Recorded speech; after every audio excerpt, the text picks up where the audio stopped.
they only will see speakers. Okay, great. So, Shalom Aleichem, everyone. Welcome. Thank you all for joining us today. Hartlichen Dank fürs ihr seid mit uns heint. We're absolutely delighted to have such a large turnout for Dr. Kalman Weiser's talk, New and Old Theories about the Origins of Yiddish and Ashkenazic Jews. My name is Miri Coral, and as director of the California Institute for Yiddish Culture and Language, I've had the privilege over the last 20 plus years of introducing hundreds of topics and speakers, every one of which revealed a different and unique facet of the astonishingly rich Yiddish heritage. But today's topic, if today's topic isn't loaded, I don't know what is. It gets right to the kishkis of where our language came from, and even deeper, where the largest percentage of Jews who are associated with this language came from. And like all Jewish topics that are deeply important and involve at least a millennium and more of spotty history, we already know there are, how shall I put it, passionate differences of opinion. I don't know about you, but I'm very much looking forward to hearing about them and which one won out and why. We have people, as we saw, people joining us from many places across North America and the globe. And so please feel free to type into the chat where you're joining us from, and we'll all be able to shep naches von dem. We're aware that you can watch the recording another time, and maybe that's what you're doing down the road. But even though we can't see each other, there's a certain positive energy in watching something live with over 100 like-minded people watching with you. So thank you all so much for being with us at this moment today. I'm very grateful for the co-sponsorship of the Toronto UJA Committee for Yiddish, especially my counterpart, Vivian Felsen, as well as Del Nistel, Los Angeles, for being our Zoom webinar host, and Zachary Golden in particular, who's behind the scenes technical director. None of this would be possible without the support of California Yiddish Institute donors and members, and I want to thank all those who've given your support. We don't make too many appeals. As you may have noticed, your inbox is not flooded with requests for donations. And if you value programs such as these that inspire all of us with the complexity and creativity of Yiddish culture, please do consider visiting the CIYCL website and clicking on the membership donate button. Our speaker today, Professor Kalman Weiser, will be speaking for about 45 minutes, and then we'll have about 15 minutes for questions. So please type any questions into the Q&A function at the bottom of your screen, and we'll try to get to as many as possible. So to introduce our speaker, Professor Weiser is the Silber Family Professor of Modern Jewish Studies and is currently the acting director of the Koshitsky Center for Jewish Studies at York University in Toronto. The latest book he edited is Key Concepts in the Study of Anti-Semitism, and other books include Jewish People, Yiddish Nation, Noah Prolifski and the Folkist in Poland, published in 2011, which explores the rise and fall of the nationalist movement on behalf of Yiddish in Russia and Poland until World War II. He also edited Yiddish, a survey and a grammar, and he recently completed a book manuscript about Max Weinreich and Solomon Bimbaum and their German colleagues who became Nazis. This book is, I think, maybe still tentatively titled Confronting Hitler's Professors, Yiddish Scholars, and the Holocaust.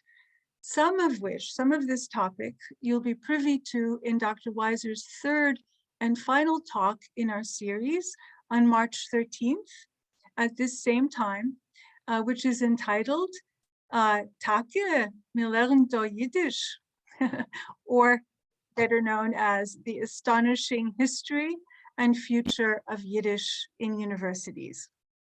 So now it's my great pleasure to introduce Professor Kalman Weiser. Thank you very much for the kind words. I'm going to just share my screen, so bear with me for a moment.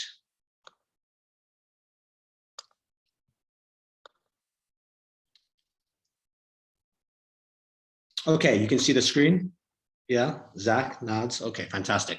Okay, so welcome everybody. Thank you for making time in your day to hear me. I understand I have to finish before the Super Bowl starts, or Eric Cam in North York, Ontario will be very angry with me.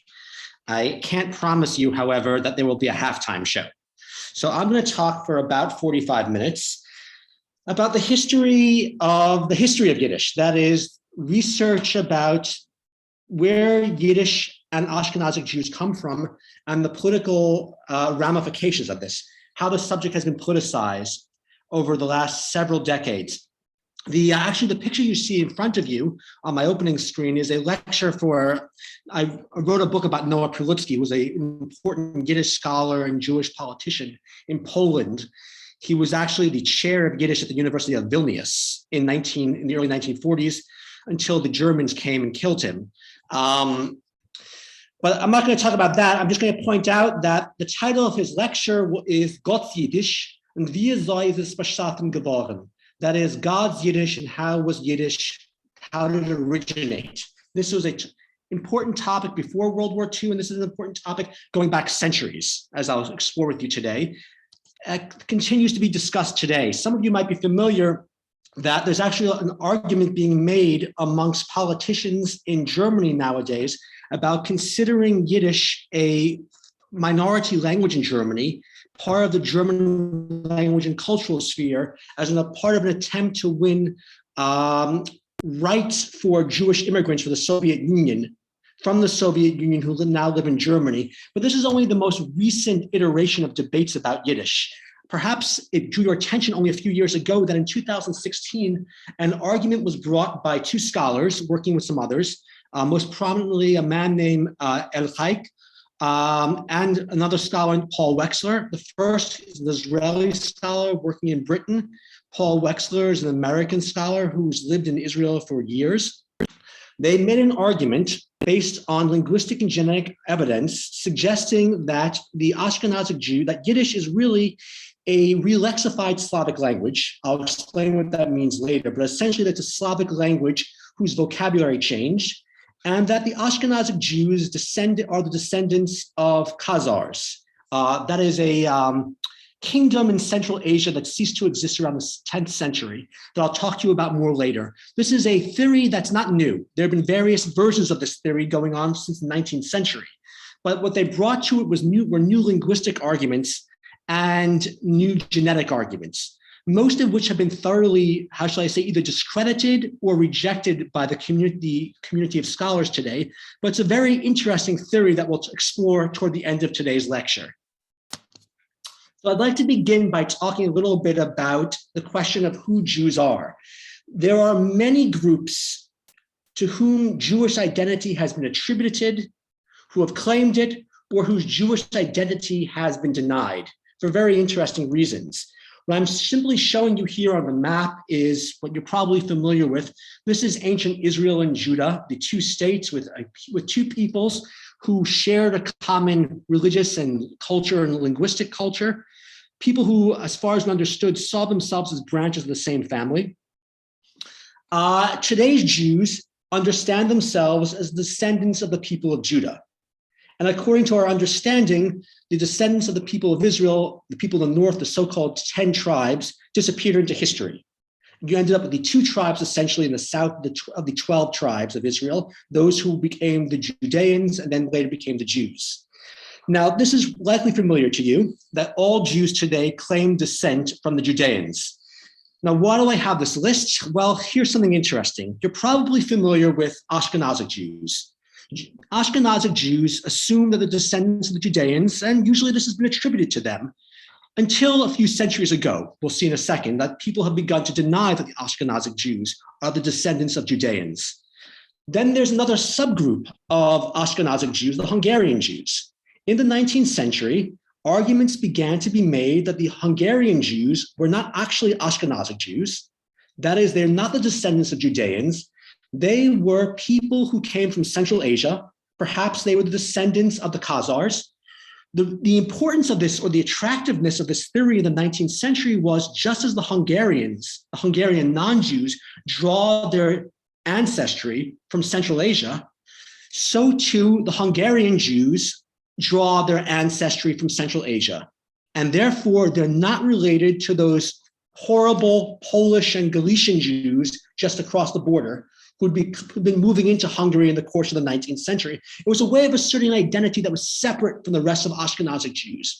And this is, as we say in Yiddish, nicht gestiegen, nicht geflogen. These Jews were basically largely Jews coming from elsewhere in the Ashkenazic territory, and many of them were former Galician Jews or former Polish Jews. But this became an important tenet in certain circles of Hungarian Jews in the late 19th century, as Hungarian Jews were acculturating, wanted to show their patriotism, wanted to show how Hungarian they were. And of course, the ironic way of showing that you're Hungarian is to show that your ancestry comes from Central Asia. Of course, the Hungarian language comes from further east in Europe. We also have the case of the Lithuanian Karaites. There's a history of Karaites in the Russian Empire, at least in the 19th century, claiming that they're not the descendants of Jews. For those of you who aren't so familiar with the Karaites are the non-rabbinic Jews. They break off in the Middle East around the 9th century or so. They're the original Jewish fundamentalists. They argued that they believed in the Torah, but not the Talmud. That the Talmud, the rabbinic writings about discussions and then later writings about the Torah, are a man-made creation. They're not God-given. They rejected the idea of the oral Torah as accepted by rabbinic Jews. These people, or rather their descendants, settled around the world over the centuries. Some of them made their way to Eastern Europe, including the Lithuania area. In the 19th century, because of discrimination against Jews in the Russian Empire, the argument was made that the Karaites are actually the descendants of converts coming from elsewhere. They're not the descendants of Judeans. Therefore, they shouldn't be subject to the laws, the discriminatory laws that affect the Jews of Russia. When the Nazis arrived in Vilna area during World War II, an argument was made successfully that the Karaites should be spared precisely because they were not racial or ethnic Jews. Unfortunately, even in fact, Ashkenazic scholars helped to make this argument, people working for YIVO, the Yiddish Scientific Institute in Vilna, because they wanted to save lives. Unfortunately, the Karaite leadership did not extend the same, how shall I say, favor to the Ashkenazic Jews. Sephardic Jews. Arguments have been made that the Sephardic Jews are the descendants of converts, particularly Berbers, who then moved into Spain. So there's a history of this also. Of course, there are the descendants of conversos, Jews who were obliged to convert to Christianity in Spain and Portugal, who later settled in other parts of the world, particularly the Americas. Some of them have been rediscovering a Jewish ancestry nowadays. In fact, the state of Israel has been encouraging them to adopt normative rabbinic practice and sometimes to convert to Judaism. And some people have in fact become Jews and moved to Israel based on family traditions suggesting Jewish ancestry. They pursued this and immersed themselves in Judaism. There are tribes in Africa. I don't mean Ethiopian Jews. I mean other tribes, a number of tribes who have since the 19th century increasingly claimed descendant Jewish ancestry, some of whom have also adopted rabbinic Jewish practice today, some of whom have also moved to some extent to Israel. Here in North America, what we call the First Nations in Canada, which I think in the United States you call Native Americans, there is a history of assuming that these people are also the descendants of Jews, or that they're the descendants of the lost tribes of Israel, the 10 lost tribes. This has also been largely debunked, but it's an interesting story. We don't have time to talk about how these ideas came about, why various groups have decided they were Jews, when centuries ago they didn't have a knowledge or a sense of them being Jews. And I can go on and on. There are other groups too about whom Jewish identity has been claimed, and the groups that have dissociated themselves from Jewish identity or who assert a Jewish identity today. I'm, of course, going to focus on the Ashkenazic Jews, but it's no less politicized who they are. Okay. What I'm showing you here is a map of medieval Europe seen through Jewish eyes. Before there was an Ashkenaz, which really refers to southern Germany, and then only later becomes to refer to the people from southern Germany who moved further east into Eastern Europe. Before there was a cultural group called the Ashkenazic Jews, there were simply Jews in this part of the world. These are the various names that Jews in Europe in the medieval period assigned to territories. Usually these are names taken from the Bible, either because of a sound correspondence or because of a correspondence in meaning. So, for example, the Jews of the Slavic lands, we know that before Ashkenazic Jews came to Eastern Europe, there were Jews living in, let's say, Czech territory, perhaps Ukraine. We know this from names, we know this from tombstones, from some other sources. They spoke a Slavic language. This territory was called Canaan by Jews, and they spoke the language of Canaan, which is a Slavic language. Why is it called Canaan by Jews? Most probably because we know that slaves were taken from this part of the world. And there's a reference to these Canaanite slave in the Bible. And from this, it was generalized, the correspondence, the Canaanite slave, this is where the slaves are in Eastern Europe. They called this place Canaan in the rabbinical imagination.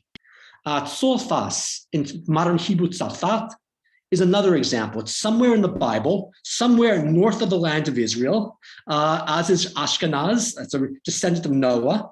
These are all reassigned, separad, they're all assigned to the map of Europe. Hagar, right, becomes Hungary, right? And this goes back centuries. Okay. Ashkenazic Jews, as you know, start off sometime about 1,000 years ago with Jews moving into German territory.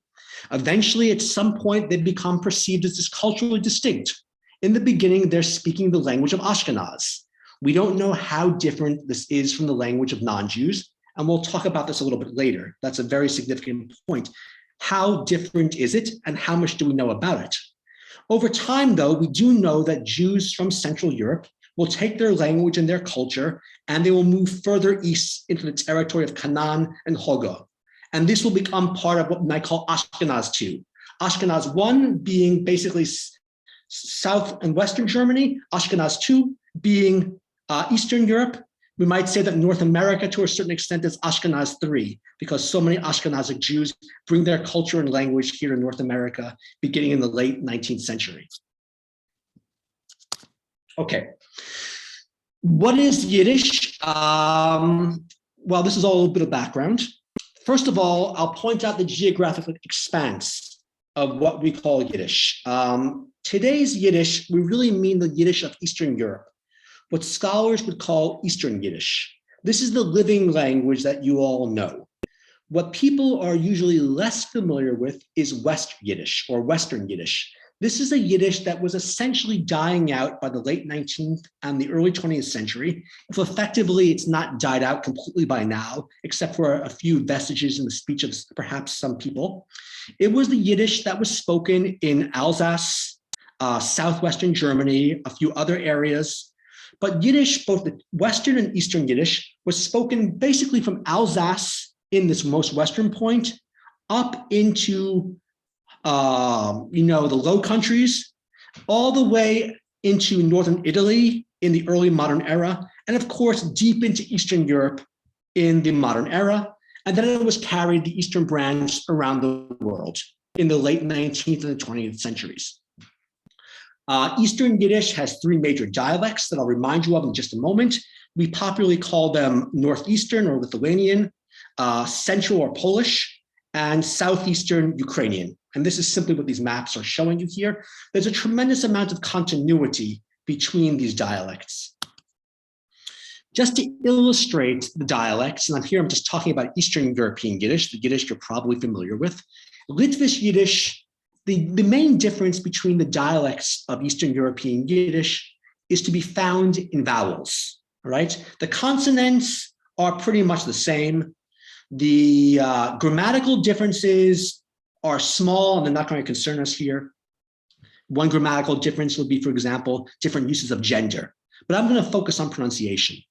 The Litvaks, this is really the Jews of today's Lithuania, northern Ukraine, Belarus, around that territory, would say Fleisch mit Beiner, Reinkommen, Boich, Heich, der Tag. The Polish Jews, and this is true of the Galician Jews too, who speak, essentially the same dialect, have Fleisch mit Beiner, Reinkommen, Boich, Heich, der Tag. And the Ukrainian Jews, it's really a sort of a compromised dialect.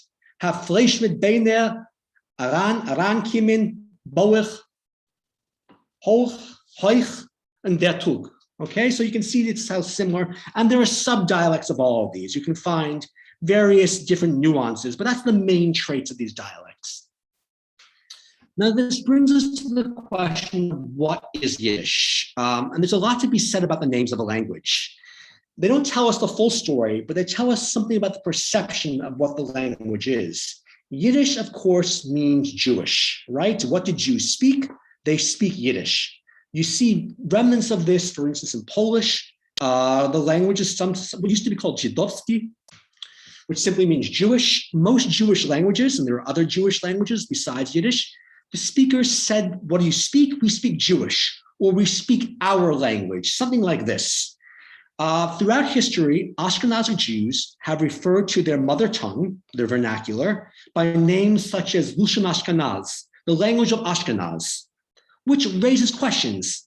The language of Ashkenaz, the language of Southern Germany, or is this the language spoken beyond Southern Germany? Is this the language of everybody in Southern Germany, or just the language as Jews speak it? It's a bit ambiguous. They've called it Teich, which is obviously related to the German word Deutsch. The Germans call their own language Peopleish. What do you speak? We speak Peopleish. We speak the language of the people. That's really what Deutsch is. Teich has the same meaning. And over time in Yiddish, it becomes to, verteichen is to interpret, teichen something is to translate something into the spoken language, usually from Hebrew. It came to be called Mamalushin, the mother tongue. The term jargon began as a derogatory term, but eventually became a completely neutral term to refer to Yiddish. It's only really in the 20th century that the term Yiddish is accepted as the name that we call this language. Ironically, that has to do with English. In the United States, people started calling it Yiddish. Scholars in Eastern Europe started saying, let's call it Yiddish in scientific writing, and it eventually caught on. And now it's pretty much indisputed that Yiddish is the term for the language. Not to say that people weren't using the term Yiddish before, but this term becoming the one generally accepted way to refer to the language, this is really a phenomenon of the 20th century. Now, as I've already made clear, I think, Yiddish is the traditional vernacular of Ashkenazic Jews, the Jews of Central and Eastern Europe. It existed in what we might call a complementary relationship with the Holy Language, Lashon Kodesh, the language of sanctity. That is Rabbinic Hebrew, which is a mixture of Hebrew and Aramaic. So Jews spoke the spoken language, Yiddish, but their sacred texts, their liturgy, and anything that they really thought was important to write, like a rabbinic commentary, a biblical binding contract, this was usually written in Hebrew. Hebrew was associated with the educated male elite, but everybody was familiar with it to some extent because people prayed in it. There's lots of Hebrew words in Yiddish. It was the higher prestige language, and the vernacular Yiddish was the lower prestige language, but it was everybody's mother tongue. Now, Yiddish is, of course, famously, like English, a fusion tongue, a fusion language. Most scholars would agree, and there are scholars who will differ, but most would agree that it has a primarily Germanic structure and vocabulary, but its phonology, its grammar, its vocabulary, and so on have been influenced by the various components that contribute to it. Now, what are these components? Of course, there's Germanic. Our main understanding of the origins of Yiddish, most scholars would say, is that it's derived from medieval urban dialects. That is, Jews entered German-speaking territory sometime in the medieval era. Again, a subject of debate when exactly and where exactly.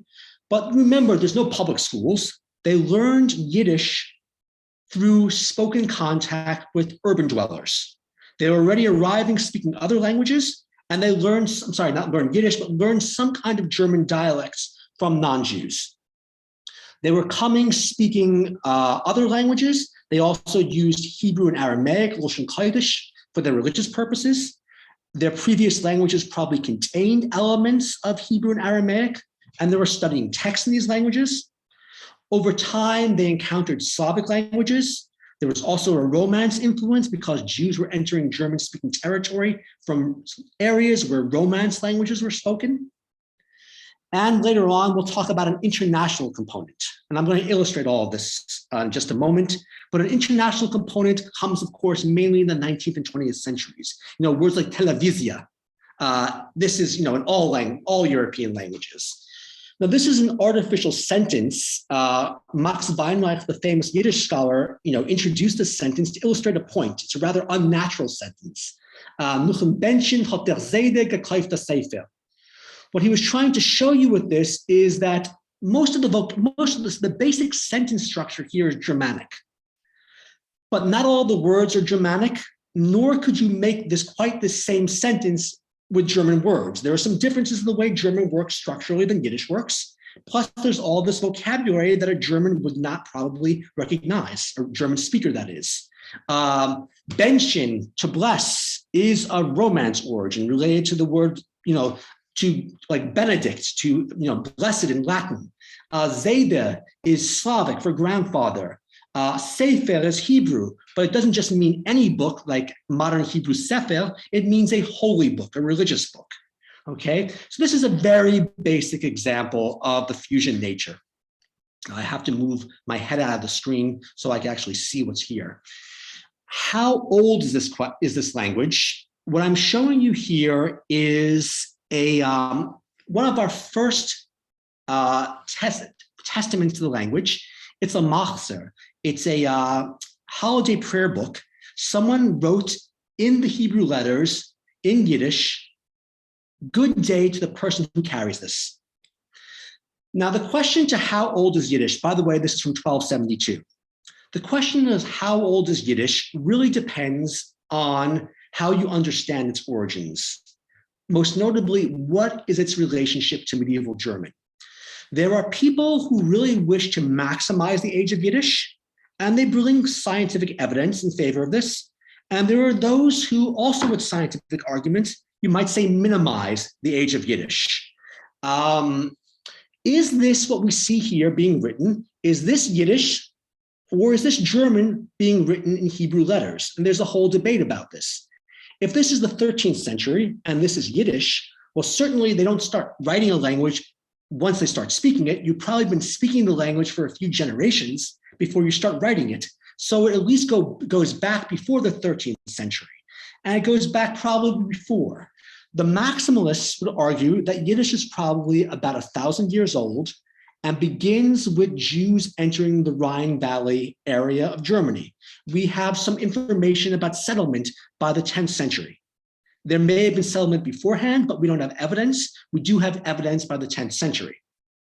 Others would say, really, there's no evidence from this, that this is any different from German being written, the local German dialect being written in Hebrew characters. I can write English in Hebrew characters. Hebrew characters alone doesn't make it a distinct language. So this is a debate. Those people would usually say Yiddish starts a bit later, but everybody would agree that it's at least several centuries old. The famous scholar Max Weinreich, it was attributed to him an adage that tells a lot. The adage is, or the aphorism, what's the difference between a language and a dialect? A language is a dialect with an army and a navy. Weinreich heard this, someone told it to him in a speech. He was giving a speech in New York and someone asked him this question. He thought it was a joke and the person gave him the answer, and he realized this was a really good answer and he helped to popularize it. It tells us a sociological insight. That is, there's no clear scientific criteria dividing a language from a dialect. Really, this is a matter of social prestige and political and social influences. So it's really hard to get at what the actual beginnings of any language is. It's really only in retrospect that we can really either point to arguments, and it has a lot more to do with how the language is viewed today. Why is the language of Luxembourg the official language of Luxembourg, but considered a regional dialect in Germany? This has to do with sociolinguistic factors, not with scientific factors, so to speak. Okay, now there is a very interesting history of scholarship about Yiddish. I'm going to talk to you next time about when Yiddish enters universities and really point to the World War II period as the time when Yiddish kind of explodes in North American universities for a number of interesting reasons. But the actual history of Yiddish scholarship goes back to the early modern period in Germany. By the way, Germany is the country that first introduced Yiddish to the university.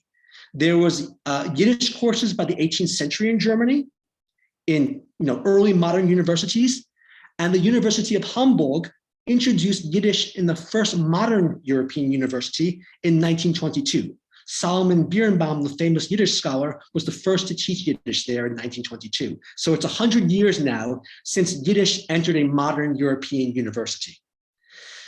Now, what you're seeing here are two examples, just to remind myself of what to talk about. The first is one of the early scholars of Yiddish. The early scholars of Yiddish were usually Christian theologians, Christian Hebraists. They came to understand Yiddish was a kind of bridge between German and Hebrew. They wanted to learn Hebrew in order to understand the Bible in its original language. They would go to Jews sometimes to become their teachers. They wanted to pass on this knowledge to their students. They believed that an effective way to teach Hebrew to students was to introduce them to Yiddish, because Yiddish was like a German language, a form of German, they thought, written in Hebrew characters containing lots of Hebrew words. They also knew that Jews themselves sometimes produced glosses, like you see here. That is, Jews would make what you might call dictionaries. The difficult words in Yiddish, they'd gloss them in the difficult words in Hebrew, they would gloss them in the kind of language they spoke, in Yiddish. Sometimes they'd put these glosses in multiple languages side by side. So they realized this was an effective way to teach Hebrew to their students. Some of them also sought to convert Jews. The best way to convert Jews, they realized after trial and effort, which was not through Hebrew, because the average Jew does not understand Hebrew. Obviously, you can't reach the Jews in Latin. They were not literate in German or Latin, the average Jew. You had to reach them in the only language they knew well, and that was, for the average Jew, Yiddish. So by the 1600s, the 1700s, you have books being written by Gentile scholars, guidebooks to Yiddish. You also had merchants who were writing books about Yiddish, because they realized if you want to do business with Jews, you can use Yiddish from Germany all the way into Eastern Europe. You needed to understand how Jews use numbers, how they wrote their business contracts, how their months worked, and they produced very interesting guidebooks. This goes on really into the 19th century. In the 19th century, we even have criminologists who understood that a lot of Yiddish words and Hebrew words had entered the thieves' cant in Germany. That is the language of professional criminals, which they used to hide what they were doing, had Yiddish words, Hebrew words, words from other languages, because there was contact on the margins of society between Jewish criminals and non-Jewish criminals. Remember, this is all before Jews are emancipated. Once Jews begin to be emancipated in the 19th century and they begin to acculturate, Yiddish begins its steady decline in Germany and Western Europe. And then we get a new approach to the history of Yiddish and understanding it. And that's what I'm going to take you through right now. The 19th century introduces to us what we might call the naive theories of the origins of Yiddish. The notion that Yiddish is a corrupted German. Very influential in spreading these ideas was the beginnings of modern Jewish scholarship, the so-called Wissenschaft des Judentums movement.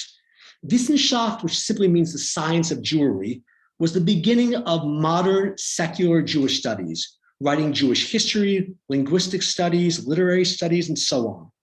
from a secular critical standpoint that was being pioneered at this time in German universities. Now, this is all linked to the goal of emancipation. Remember, Jews are fighting for integration into German society. They came up with the argument that Yiddish really has to do with what you might call a fall from grace. Jews began by speaking pure German, but due to discrimination, due to their being confined in ghettos by the 16th and 17th centuries, and due to their expulsions and migration to Eastern Europe, their their German declined. It became impure. It became mixed with Slavic languages and other elements. It became fossilized. And this is why we end up with Yiddish. Of course, the message behind all of this is if you free the Jews from ghettos and if you emancipate them, the Jews can return to being good Germans, because once upon a time they were good Germans. They stopped being good Germans because they were discriminated against, but their character and their language can return to its proper German form. A counter theory emerged in what we might today call ultra-Orthodox circles, and I'm using this term a bit anachronistically. We don't use this term in the 19th century. These are traditionalists. They're very much disturbed precisely by what's going on in Central Europe. Jews are beginning to change their names, change their language, change their dress as they Europeanize in new ways on their path to emancipation and integration. In order to stop this, they want Jews to stop doing all of these things, speak Yiddish. And the argument is made that Yiddish was created by God, that God corrupted or mixed Gentile languages precisely in order to prevent Jews from mixing too much with non-Jews. So this is the beginning of what you might call an ultra-Orthodox series of school about the origins of Yiddish. There were, by the late 19th century, what you might call the anti-Semitic school of theories of Yiddish. The argument was made that Yiddish, or increasingly a Yiddish-inflected German, was evidence that Jews could never acculturate or assimilate. And the reasons for this were chiefly seen as biological. Okay, so in other words, Jews were acculturating, they were giving up Yiddish, but people argued that the Jews spoke German with a Yiddish accent. Even when they clearly didn't, it was often imputed to them. And sometimes, frankly, they did. This was seen as the fact that the Jews were biologically different, could never be true Germans. By the way, the picture on the left is Leopold Zunz, Lippmann Zunz, who was one of the early forefathers of Yiddish research and the Wissenschaft school. He was born to a traditional family, educated in traditional schools, but got a secular education. He did some of the early work on the origins of Ashkenazic names and the history of Yiddish. But this was largely tied to, as I said, the goals of political emancipation. For him, Yiddish was something that was supposed to be left behind. It was not something to be cherished. In the late 19th into the 21st century, we get a new school of thought, or schools of thought. And I'll broadly call them the Germanocentric school, the Yiddishist school, and the anti-Zionist school. Now, let me explain what I mean.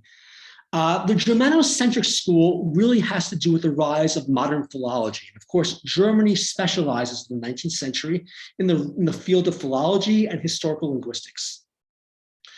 It saw the origins of Yiddish in a Jewish-colored German that grew increasingly distinct, especially in Eastern Europe. It studied it from the perspective of German linguistics. And we see this really come to its head in the case of World War I. Arguments were made during World War I that the Jews of Eastern Europe were really the avant-garde or the foreposts of German culture, that they had taken their German language with them into the East, even though they were expelled, even though they had suffered at the hands of Germany, because they were very much devoted to German culture, but their language had grown stultified. But we can use this language as spoken in Eastern Europe as a way of gaining insight into the developmental history of German. Therefore, this language is very valuable to us. So German linguistics in the 19th century took an interest in Yiddish as a key to understanding the history of the development of German over time. Many of these scholars, if not most, work with texts. They didn't actually speak Yiddish. They were usually, but not always, German-speaking Jews. They weren't Eastern European Yiddish-speaking Jews. By the late 19th century, a new school of thought develops. This is what we might call the Jewish Nationalist or the Yiddishist school. This movement arises in Eastern Europe toward the early 20th century. It essentially sees in Yiddish the national language of the Jews of Eastern Europe. It wants to use this argument in order to achieve rights, national recognition, the rights for state support for Jews' culture. You've perhaps heard of the Chernovitz Conference of 1908. Chernovitz is now a city in Ukraine. Then it was a city in Bukovina in the Austro-Hungarian Empire. The argument was made there that Yiddish was a national language of the Jewish people. Not the only one, but a national language. And they were so attached to this notion, in part because the way the Austro-Hungarian Empire worked was, if you could show that a people had its own language, you can gain recognition as one of the constituent nationalities of the empire. And then the empire would have to give you certain cultural rights. So this would gain, if you can prove that Yiddish is a language, then you can prove the Jews are a nation. And this is part of why it was so attractive to Jewish nationalists. But they also had many other cultural reasons why they were attracted to Yiddish, because they wanted to create a modern secular culture in Yiddish. Now, they essentially argued that Yiddish was never a form of German. If it was ever a form of German, it separated from German long ago. But the main argument that came about by the early 20th century is that Yiddish is just the latest in a long chain of Jewish languages. As Jews migrate over time, they bring their old language with them, they enter a new territory, and drawing largely on the language spoken by non-Jews around them, they create a new language. The last position is what I'm calling the anti-Zionist position. And I'm putting it here in quotation marks because many of these scholars don't define themselves necessarily politically as anti-Zionist, or at least they argue that their linguistic scientific conclusions are not based on politics. Now you can debate this, but I'm not interested in going into that now. The point is, this argument is often used by people to serve an anti-Zionist purpose, and sometimes to serve an explicitly anti-Semitic purpose. The chief argument is that Yiddish is a relexified Slavic language, developed chiefly by Turkic and Slavic converts to Rabbinic Judaism. That is, that Yiddish begins as a Slavic language whose surface becomes Germanized, but the deep structure of the language, the grammar, is essentially a Slavic language. That's why there are so many Slavic features to Yiddish grammar. But the vocabulary, which is really just superficial, changed over time. The Slavic words were largely pushed out and replaced with German-sounding words. And the people who invented this language were not the descendants of the ancient Judeans, but they were converts to Rabbinic Judaism, who were really mainly Turkic speakers and Slavic speakers, but not people who would define their ancestry as coming from the Middle East. Now, I'm going to show all this to you in a bit more detail in a few minutes, but that's the basic outline. Now, our main historian, the classic historian of Yiddish, is Max Weinreich, who lived from 1894 to 1969. He came from Courland, which is a part of the Russian Empire, outside the Pale of Settlement. He was actually a native German speaker, but he grew up in an environment where he was exposed to Yiddish from an early age and wholeheartedly adopted Yiddish by the time he was a teenager, and really made it his life's cause, and made the history of the Yiddish language his major work. He spent over 30 years working on this and was finally published shortly after his death. And that's what you see. It was published in 1973 by Yivo in New York. He was, by the way, the father of the famous Yiddish scholar and linguist Uriel Weinreich. Here you see a picture of Max with his two sons. Uriel is the older son on the right. On the left is Gabriel Weinreich, who became professor of physics. He still lives today in Michigan. He was a professor at the University of Michigan. Now, Weinreich's theory is really the classic theory of Yiddish. It's the theory that everybody has to contend with. Now, these maps, by the way, that I'm showing you now are taken from Tablet Magazine. The online magazine has a fantastic series of articles that I highly recommend to you about the origins of Yiddish and the controversies that are going to go into greater depth than I can give you here. Plus, they don't talk about everything exactly that I'm talking about. I'm giving you a few other things, but it's a very good place to turn to. So Weinreich's theory is that Yiddish begins with Jews arriving in the Rhineland, the Rhine-Moselle Valley. This is what he calls the cradle of Ashkenazic Jewry. Where were they coming from? They're coming mainly from northern France and from Italy, and therefore they're bringing with them Jewish Romance languages, what you would call the Jewish correlates of Old French and Old Italian. For him, this explains the small number of Romance allegiance, like you can take the name Yenta. Yenta, we know, is a name of probably of Italian origin, or Benchin, or the name Bunim, which corresponds to French bonhomme. Right? There's a small number of Romance elements in today's Yiddish. There were even more of them in the Western kind of Yiddish that's largely died out. He argues that Yiddish originates as a fusion of Semitic, Romance, and German elements, or Germanic elements. The Semitic elements are chiefly coming through texts, through liturgy. Only later does Yiddish absorb Slavic elements because the Jews will migrate further eastward. But it starts off without the Slavic elements. They're incorporated more and more over time. Of course, the Slavic elements will give Yiddish a lot of its distinct coloration, not only grammatically, but the sounds of Yiddish. You know, German speakers often have trouble, you know, in German, you can't begin a word normally with a sa. You begin with a za. German has Soldaten and Yiddish has Soldaten. German does not have the ja and the cha normally that Yiddish has. These are all, think of a word like chvok. These are all Slavic sounds that become quite common in Yiddish. So Yiddish-speaking migrants moving eastward to Slavic territories find Jews there already. These are the pre-Ashkenazic Slavic-speaking Jews, the Jews of what they used to call Canaan. They absorb them, right? We get a lot of Slavic names in Yiddish because names are very conservative. They're passed along from generation to generation. So a lot of Slavic names are preserved in Yiddish. Some of them later get translated into Germanic or Yiddish, you might say. So for example, a name like Zlata, which means gold, then becomes Golda in translation. And there are other examples of this. So this is all evidence of how the Ashkenazic Jews assimilate the Slavic-speaking Jews, but traces of their heritage still are preserved.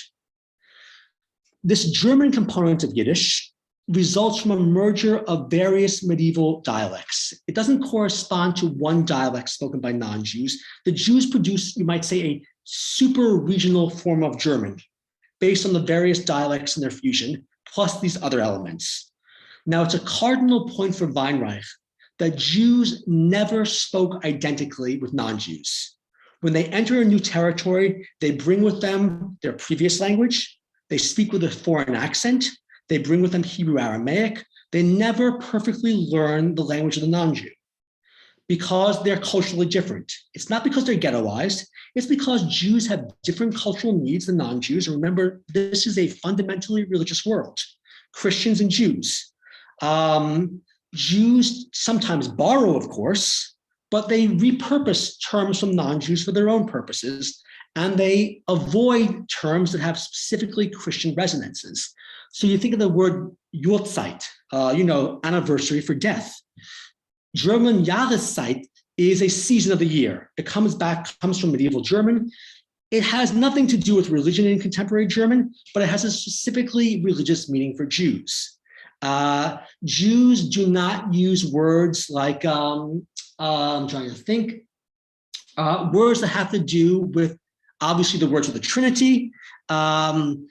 Jews do not, they refer to the writing of the non-Jews by the term galchus, which has to do with a galach, a priest, and the tentured ones, the monks would shave the tops of their heads.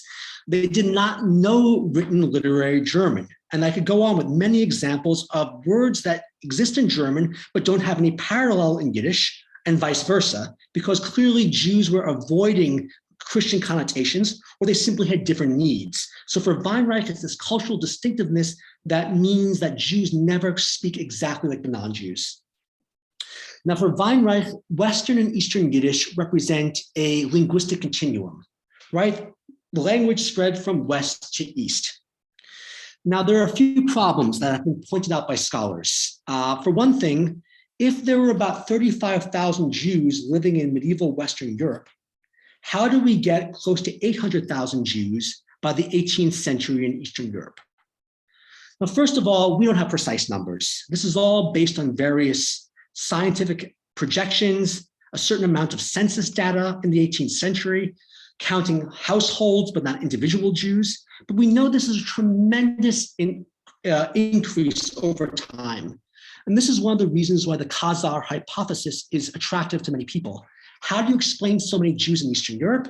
Well, the answer is that Jews were coming from the Khazar Empire, which broke up in Central Asia around the 10th century, that these Jews went from Central Asia, Southern Russia, and Ukraine, and they simply moved up into Poland and other parts of Eastern Europe. Now, we know very well, especially those who live in Canada, that you don't need the Khazars to explain this.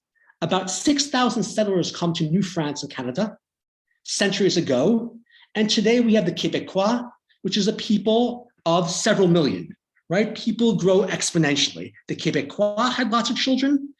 Ashkenazic Jews grow very much in Eastern Europe, particularly in the last few centuries. In fact, you're probably familiar with the genetic problems of Ashkenazic Jews, like Tay-Sachs, that we believe had to do with a bottleneck problem, that there was a small founding population of Ashkenazic Jews who then multiplied rapidly through the centuries, especially the 19th century, and this leads to a number of genetic difficulties.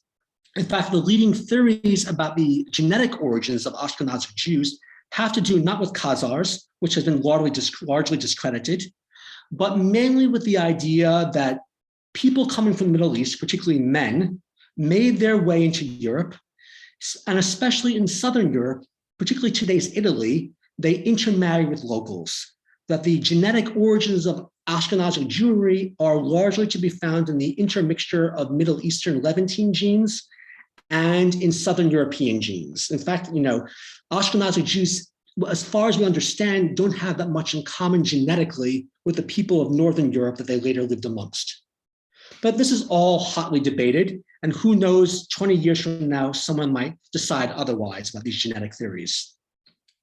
Okay, let me move on. Oh, there's one more point, has been pointed out. There's a problem with the correspondences. The German component of Yiddish has more to do with medieval Bavarian and other more Eastern dialects than the dialects of Western Germany. So these were challenges that are not quite explained by Max Weinreich's theory.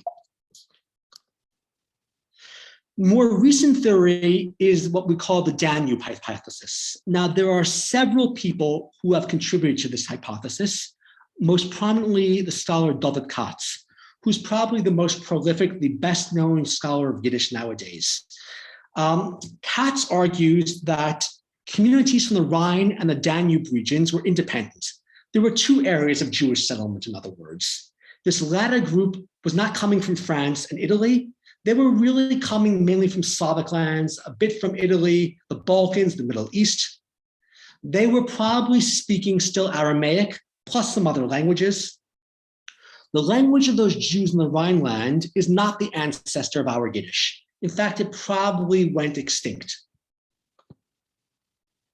And he has a number of linguistic arguments about this that I won't take you through individually. The main point here is our Yiddish, Eastern Yiddish, comes from this more Easternly form of spoken German dialects in the area perhaps of contemporary Regensburg in Germany, maybe even in bilingual Slavic German-speaking territory, like what's today's Czech Republic. And this explains why there are so many Slavic elements early on. Even before the Jews get to Poland and Ukraine, there are already Slavic elements. Take a word like Nebuch. Nebuch probably goes back to Old Czech. So the origins are further east, but the basic idea is similar. The kind of fusion that I talked about, some of these Jews go eastward into Eastern Europe. Some of them go further west over time. Okay, but mainly they will go Eastern Europe. So it's a modification of Weinreich's theory, but it doesn't fundamentally challenge its basics. And the other theories about the Danube hypothesis do very similar things. They say, in terms of the evidence, it makes more sense that the Ashkenazi Jews started further east, but still in German-speaking or bilingual German-Slavic-speaking territory. There were Jews in Western Germany, but they did not contribute to the formation of Yiddish. Yiddish went from east, both west and further east. And that's why it's spoken in this continuum all the way from Alsace in France, all the way into Eastern Europe. Now, the most controversial hypothesis is the so-called Sorbian Hypothesis. And this goes back to what I was speaking about in the very beginnings with Paul Wechsler. Now, Paul Wechsler has a fascinating history. He's a linguist trained at Columbia who wrote his dissertation about language purism in Ukrainian and in Yiddish. He knows Slavic languages extremely well. He became later a professor at Tel Aviv University. Now, his argument, and he's launched this first in the 1990s, and he's revised it in various ways since, is that how do you explain the very Slavic structure of Yiddish? And I can't get into this for lack of time, but there are many elements of Yiddish, and I'm not talking about vocabulary, but elements of grammar. I'll try to give you an example because I brought it up. In Yiddish, you have this difference between Ich hab gelernte Zeitung, ich hab übergelernte Zeitung. Ich hab gelernte Zeitung is I read a newspaper. It doesn't tell you whether I read the newspaper to completion. It just tells you I read the newspaper, or I was reading the newspaper in a certain context. Ich hab übergelernte Zeitung suggests I read it to completion. Now, this is a distinction that is systematic in Slavic languages, but is not systematic in Germanic languages. Yiddish is full of this. Ich hab gebeut das Stieb, ich hab ausgebeut das Stieb. Ich hab gedavent, ich hab aufgedavent. Right? There's, based on the way Slavic verbs work, Yiddish has calques, it has translations, taking Germanic elements very often, or Hebrew and Germanic elements, and mimicking the structure of Slavic verbs. You can't do this the same way with German. That's just one example. How do you get this? Well, he would say, well, Yiddish began as a Slavic language spoken in Eastern Europe, in Eastern Germany. There were a number of Slavic languages, most notably Sorbian, which kind of died out by the early 20th century or became really diminished. We know that Sorbian speakers switched to German and retained often the structure of their Slavic language. The structure was replaced, was kept, but the superstructure, or rather the surface structure, I should say, the vocabulary became Germanic. Jews did this too, but they even resisted more. Whereas the Sorbian speakers finally gave in completely to German, the Jews held on to their Slavic language because they were not converting to Christianity, and Germanization brought Christianity. The pagans converted and switched languages. The Jews held on to their religion and their language, but changed the vocabulary. Hence, Yiddish is really relexified Sorbian. It's Judeo-Sorbian. And the speakers were largely the descendants of Slavs and Turks, people coming from this Khazar Empire.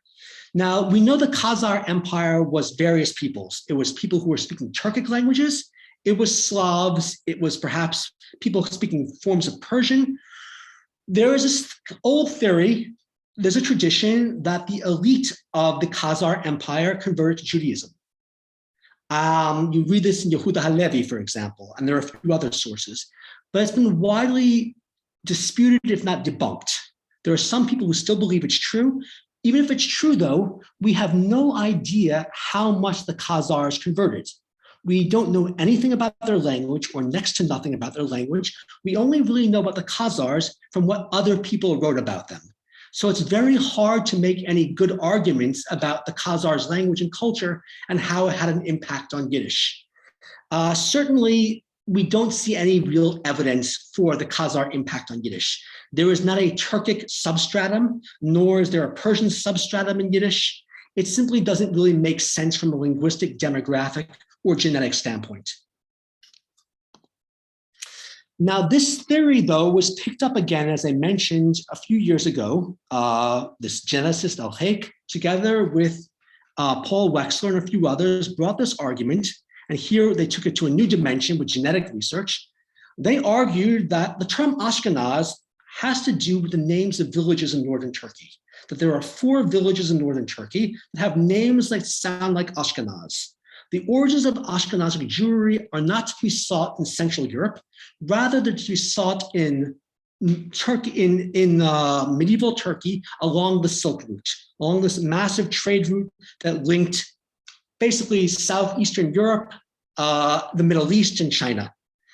That here you had people who were essentially converting from Judaism, converting to Judaism. They were, again, a mixture of Turks, of Slavs, and some other people, Persians, who created a new language, largely as a trade language, to disguise what they were doing from non-Jews. Now, this is really kind of preposterous in the views of most linguists, because you seldom do you create a whole language in order to exclude outsiders. There are trade jargons that people use sometimes so the clients won't hear.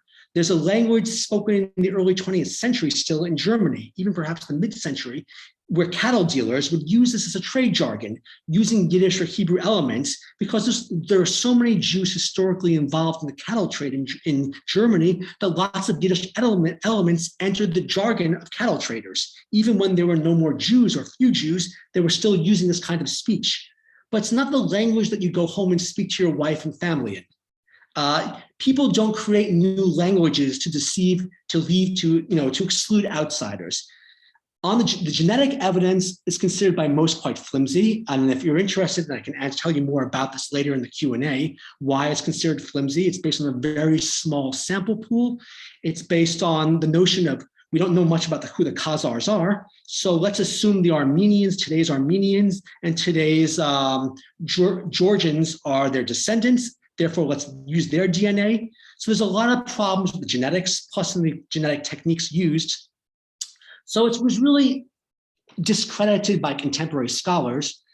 But as I mentioned at the very beginning, it drew a lot of traction, particularly in certain circles, because it's very attractive for political purposes.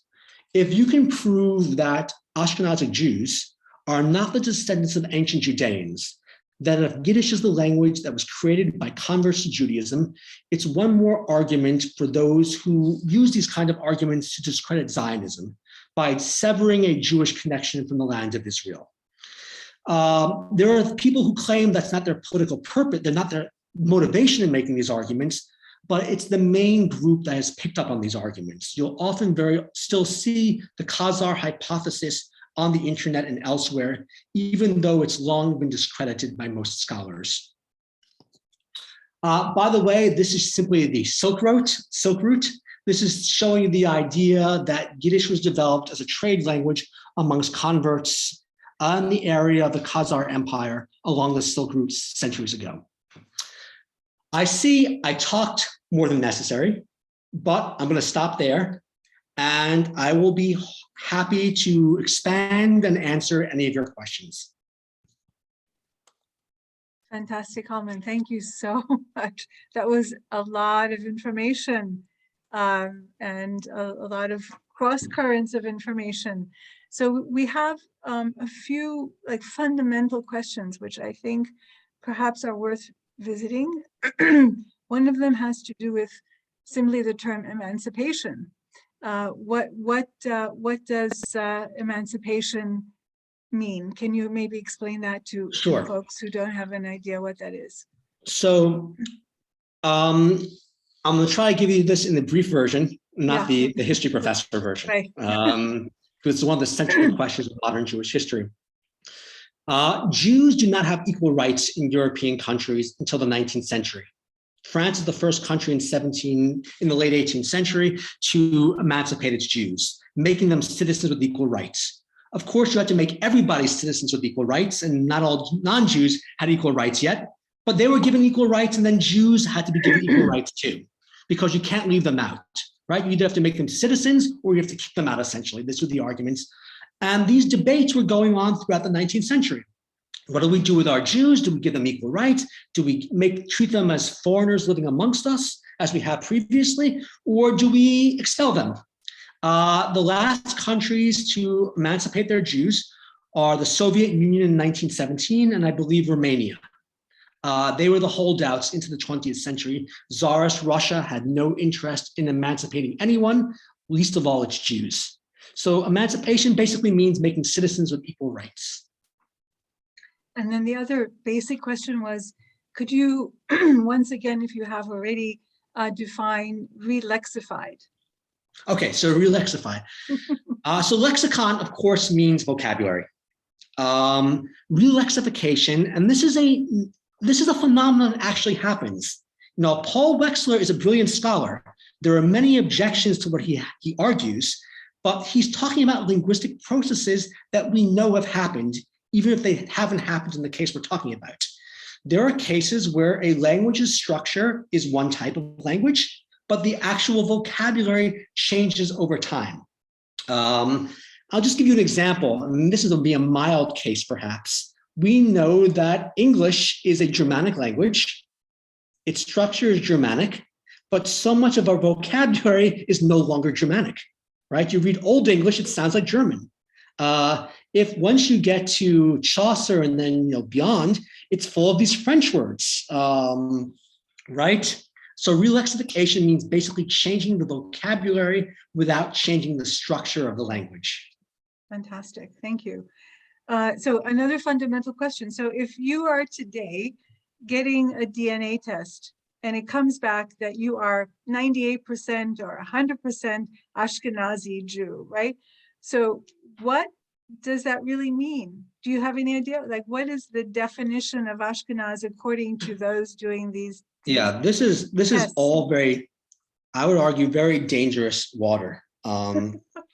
It was suggested a few years ago that the state of Israel start using genetic testing for the purposes of immigration by Jews, right? If you're in doubt, you don't have documents, you can't prove your Jewish descent, get a genetic test, and you become, you'd be subject to the law of return, you can become a citizen of Israel quickly. And of course, there was a backlash to racially, genetically defined Jews. This is precisely what the Nazis tried to do to us. Plus, there are many Jews who say, I'm a convert to Judaism, right? There's no shame in that either. Rabbinic Judaism never argued that Jews are all the descendants biologically of the ancient Judeans. We've always known there are people who've joined the Jews, and they're just as welcome, right? Of course, they become assimilated over time, and they forget their origins, they just become Jews. When you get these genetic tests, first of all, the algorithms are always developing. They're changing over time. They're getting more and more accurate, but they're based on sample pools and self-identification. So I'll give you an example of me. My lineage is, my father's family is Ashkenazi. My mother's family are Romaniote Jews from Greece, the small group of Jews that very few people know about. Is there a test for Romaniote lineage? Can we identify it the way we can identify Ashkenazi lineage? Well, we know there's a hell of a lot of Ashkenazic Jews have been tested, and we can identify certain patterns associated with those people. And when you get an Ashkenazi test, it says, okay, you're identifiable as being related to all these other people who identify as Ashkenazi Jews. There's nothing inherent about being Ashkenazi. There's no specific Ashkenazi chromosome. This in the same way that Ashkenazic Jewry is a cultural complex. Before these Jews were Ashkenazi, they were the Jews of France or the Jews of Italy or the Jews of somewhere else. So it tells us part of the story, but can never tell you some kind of fine points of origins. You're related to other Ashkenazi Jews. With Sephardic, Romaniote, and other Jews, I think the testing, at least the popular testing open to the commercial market, is not as well developed. I don't think they'll tell you yet, most of these tests, you're Romaniote, you're Sephardic, or so on and so forth. They tell me that my ancestry is, not a big surprise, Southern European, North African, West Asian, and then 50% Ashkenazi. But these Ashkenazi Jews, if you ask anyone who knows genetics, they'll tell you the Ashkenazic Jewish profile also contains a Middle Eastern, Western Asian component. So, you have to take this a step back. You have to unravel the thread. Right. Thank you for that. That was very helpful. Do you know whether Luntz was influenced by Moses Mendelssohn in basically rejecting Yiddish as a language that should be spoken by Jews in favor of German and other national languages? Sure. Yeah, essentially, the entire movement of the Jewish Enlightenment favored Jews abandoning Yiddish, which they saw as a barrier to cultural integration, and they saw it as an impure language because of its mixed nature, and embracing the dominant language of state and society. So 19th century German thinkers were absolutely influenced by the Haskalah, the Jewish Enlightenment.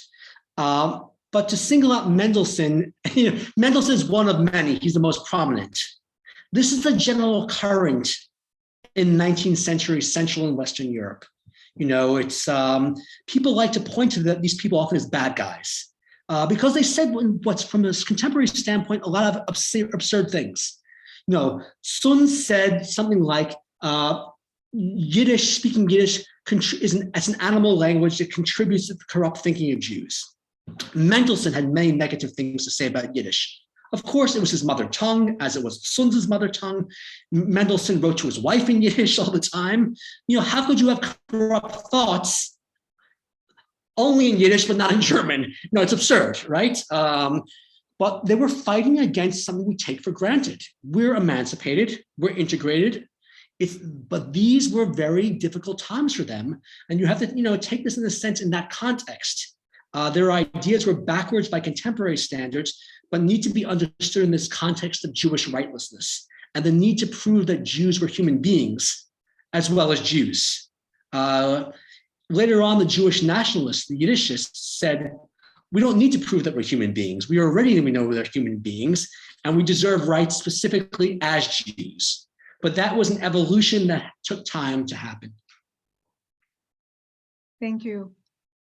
So there was another question. So you introduced a number of theories, hypotheses about the origins of Yiddish language. And so one question is, to which hypothesis do you subscribe and why?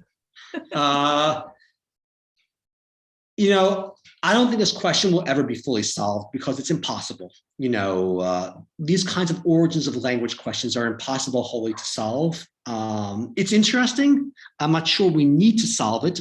But of course, I tend to side with the Weinreich school of thought, whether in some modified form. Either the Danube hypothesis, something like this. Clearly Yiddish, from my standpoint, it's clearly a Germanic language. It originates in German-speaking territory. German-speaking territory is very broad. People think of Germany as the place where German begins. And there's a standard German language. We forget that German was a bunch of dialects spoken across a wide swath of territory into Eastern Europe, just like Yiddish is. Only over time does a standardized German language develop. So, it's somewhere in this Central European context that Yiddish originates, and that's good enough for me. I absolutely reject the Slavic, Sorbian, and Khazar theories. I think I've made that clear. They just strike me as kind of absurd, even though exploring them raises important questions. They bring up holes in the classical theories of Yiddish. They're productive to explore, but I wouldn't abide by them by any means. Perhaps some Khazar Jews entered the fold of the Ashkenazic Jews. That's completely plausible, but certainly they're not the major, the reservoir of Ashkenazi Jewry. It's pretty clear that Ashkenazi Jewry is migrating from Central Europe into Eastern Europe.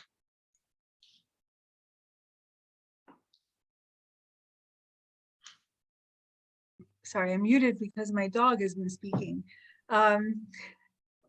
Somebody asked a question about something that actually I wind up teaching from what I understood about the origins of Yiddish, is whether during the Roman occupation of Judea, right, when Jews were captured and sent to Rome as slaves, did they then migrate to France and Germany to form an Ashkenazi core of Jews? Is that part of the theory? This is itself, we have so little documentation about some of this stuff. We know certainly Jews live in the Roman Empire. It's already there in the New Testament. You don't have to go, and study the entire history of Roman policy. We know that Jews live in the Mediterranean area. They make their way throughout the Roman Empire. We know that Jews are probably the first group to establish the city of modern-day Cologne in Germany in the medieval era.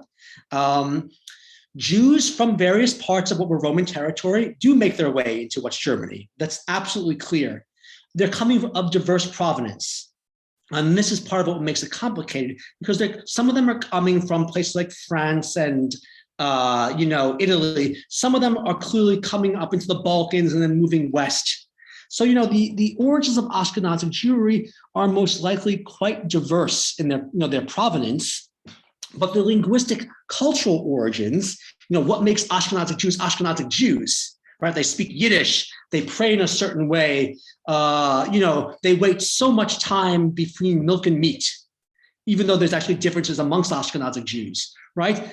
They only marry one wife, right? Max Weinreich will tell you the beginnings of Ashkenaz is when this famous rabbi declared that when Rabbi Gershon declares that, Ashkenazic Jews, you should only marry one wife, this is the Declaration of Independence. Well, you know what? No one declared independence at this time. Later on, retroactively, we can say, okay, the Ashkenazi Jews started doing this, or at least thought it was important to make this official before other Jews. Other Jews may have been doing it already, but not have publicized it. Maybe it's spread to other Jews. But, it's very hard to say, when do the Ashkenazi Jews actually begin? I tell my students, when do you get your first Canadian Jews? And they all tell me, because they've studied this, the first Jews arrive in Canada in year X, and they were coming from place Y. And I say to them, were they Canadian Jews? What do you mean? Well, did they see themselves as Canadian? Did they identify with this landscape? And the answer is, if you think about it, it probably took a few generations before they felt Canadian in a way that was distinct from some other identity. It takes a while before the Ashkenazic Jews stop seeing themselves as the Jews of France, Italy, or some other region and say, you know what, we're the Ashkenazic Jews. Or other people look at them and say, you know what, those are the Jews of Ashkenaz. But absolutely, there's a tie to the Roman Empire in some way or form. Okay. Well, we have a few more questions, but I think this is a moment then we need to stop. If you have other questions, I don't know, perhaps we can have you respond to them privately, Kalman. Sure. Would you want to entertain that? Do you want to put You mean right now, if you spend a few more minutes right now, or do you mean sending me an email? Maybe sending you an email, if that's okay. Is that okay with you? Sure, I'll do my best to answer questions, sure. Okay. As long as it doesn't take me writing a book. Right. Maybe I can recommend a book to read. Right, because there are some broad questions about how different is Yiddish from German and stuff like that. I think that those are bigger questions which we're not going to respond to. Wait for my book. There you go. Exactly.